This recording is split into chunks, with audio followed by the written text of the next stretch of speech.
Duslo Šaľa zorganizovalo pre svojich zamestnancov 8. ročník súťaže vo varení guláša. Piatok 22. septembra sa na štadióne v Šali stretli nielen kuchári, ale aj športovci. Futbalisti si zahrali v turnaji o pohár generálneho riaditeľa Dusla. 8 družstiev z jednotlivých prevádzok hralo v 2 kvalifikačných skupinách. Najlepším strelcom turnaja sa stal Tomáš Hučko z Menertu. Najlepším brankárom bol Kristián Čiba z družstva Energetikov. Najlepším hráčom turnaja sa stal jeho spoluhráč Erik Moťovský. Na 3. mieste skončilo družstvo Čpavok 4, druhý skončili hráči Menertu. Víťazom turnaja sa stali Energetici. Najťažší súper určite bol Čpavok 4 a v finále sme zvládli s prehľadom. Dusláci súťažili aj v hádzaní šípok. Najpresnejší boli šípkari z dopravného servisu. Víťazom volejbalového turnaja sa stalo družstvo úseku nákupu a logistiky. V tenisovom turnaji zvíťazil Marek Packa. Veľký záujem bol o súťaž v ťahaní lanom. Medzi družstvami to iskrilo už pred štartom. Čo ti je? Ale to sú slabí chlapci. Počkaj! Kde ideš? Ešte vydrž! 1, 2, 3. Nakoniec však rozhodovali svaly. Držte sa, žení! Preťahovaním lanov sme skončili skoro tretí. Zabrali, sme ich ťahali, po tráve sme ich ťahali. Záujemcov o 3. miesto bolo viac. Medzi najlepšie týmy patrili čpavkári, ktorí v semifinále porazili Múdresovi. Keďže medzi sovami boli aj dámy, chlapi z Čpavku 4 sa im pekne ospravedlnili. Prepáčam, ale ja som aj neťahal. Mali ťaháky na školenia. Múdresovi si to zase vynahradili v zápase o 3. miesto. Porazili odbor technického rozvoja a zastavili ich ďalší rozvoj v tejto súťaži.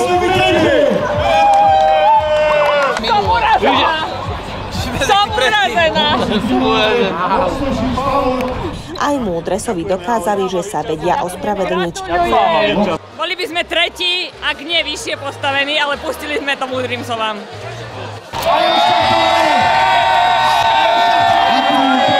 Vo finále už dominoval Čpavok 4, ktorý porazil Oksošov. Odmenou pre všetkých športovcov bol dobrý guláš, výber bol široký. Máme rekordní účast, přihlásilo se nám 29 našich vlastních týmů, které fungují a pracují v Dusle.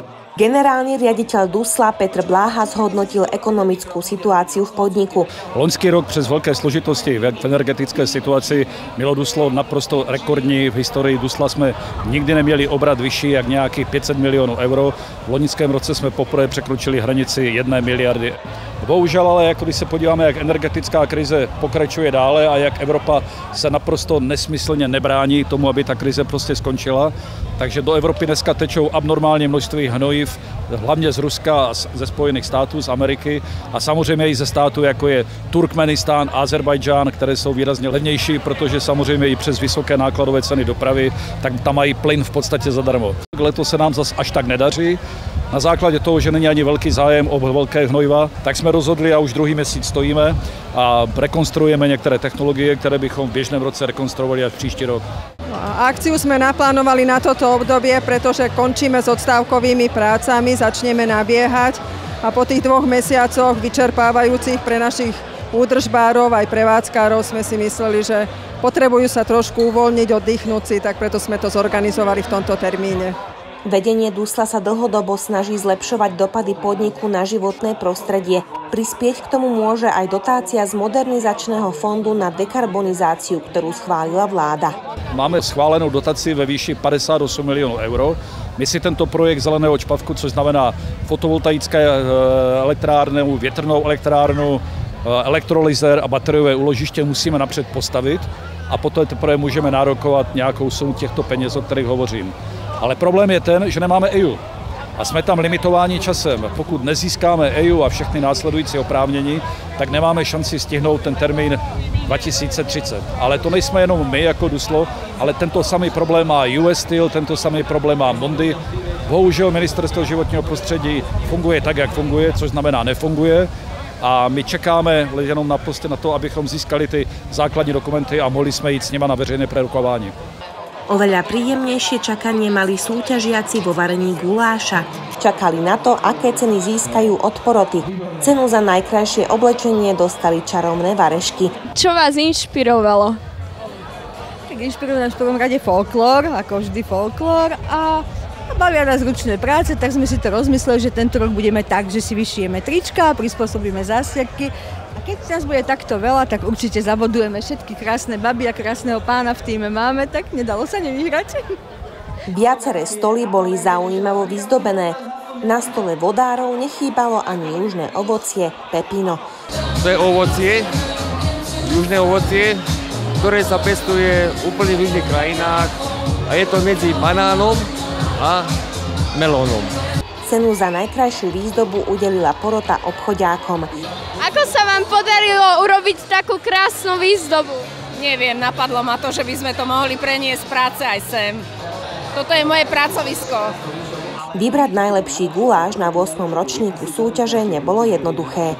10 tímov pribudlo oproti druhému roku a to je vizitka toho, že ľudí začína baviť to varenie a tá súťaživosť. Pre nás porodcov to bolo trošku viacej komplikované. Keď človek ochutnáva 30 gulášov, 30 zoriek, tak má z toho trošičku väčší myšmaš, než keď je o 10 menej, ale myslím, že sme vyhodnotili toho najlepšieho. A najlepší guláš podľa porodcov navarili buchotári. Tak boli tam 2 kolienka, klobásky,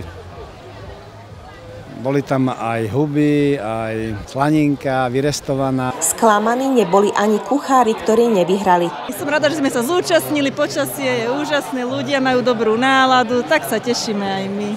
Zúčastňujete sa každý rok takejto akcie? Ja som momentálne prvýkrát.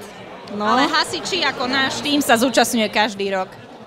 Ako sa vám páči táto akcia? Veľmi vynikajúco, bavím sa vynikajúco. Po vyhodnotení súťaží bola uvedená na trh nová kniha receptov zo srdca Slovensku. Predstavil by som ju ako knihu spoločnú s Richardom Solikom. Je to naša spoločná práca a teoreticky jedná sa o knihu, kde sú pozbierané staroslovenské recepty z rôznych regiónov. Radosť s Marcelom variť, čiže tú knihu by som predstavil určite radostne a dúfam, že vydáme ešte jednu spoločne s Marcelom. A aký je váš osobný vzťah k Duslu? Taký, že s pánom riaditeľom mám taký veľmi kolegiálny a korektný vzťah, ktorý začal tým, že sme sa pohádali, ale nakoniec sme si to vysvetlili a potom, jak som bol minister, tak pán riaditeľ, keď mal niečo, čo potreboval riešiť, tak mal sa kam dovolať. Naozaj som si dával pozor, aby sme práve takéto veľké priemyselné podniky ako Duslo Šalát dokázali udržať v krajine. Účastníci podujatia, ktorí sa najedli trochu viac, nemuseli byť smutní. Mohli sa naučiť, ako sa dajú prebytočné kalórie zhodiť pomocou Nordic Walkingu. Radka Aľakšová im priniesla paličky a učila ich zásadám správnej chôdze. Programu však bolo oveľa viac. V porovnaní s minulými rokmi je tu spoločnosť Multišport, ktorá zabezpečuje športové aktivity pre našich zamestnancov. Pripravili si pre nich prednášku, ako posilniť imunitu.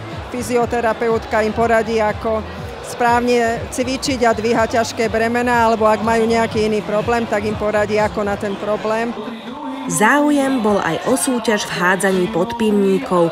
Dominoval v nej Hinek, ktorý si to užíval nielen počas hádzania. Dobrú náladu mal aj vtedy, keď hádzali jeho súperi.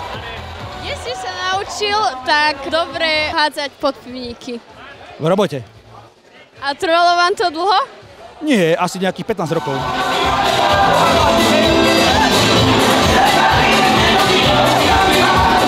Každým rokom je to lepšie a lepšie, musím povedať, že je tu stále viac a viac ľudí a viac súťažiacich a to je niečo skvelé, pretože tá krása a tá nálada, ktorá tu vznikne v jednom roku, tak sa nabaluje do ďalšieho roka, vždy je to krajšie a krajšie. Dusláci si mohli tiež vyskúšať, ako sa mení ich chôdza po požití alkoholu. Po nasadení okuliarov sa im trochu pokazil zrak a nájsť správnu cestu nebolo jednoduché. Cestu na 9. ročník súťaže vo varení guláša však zamestnanci Dusla určite nájdu. Výborná nálada počas tohto ročníka je tou najlepšou pozvánkou.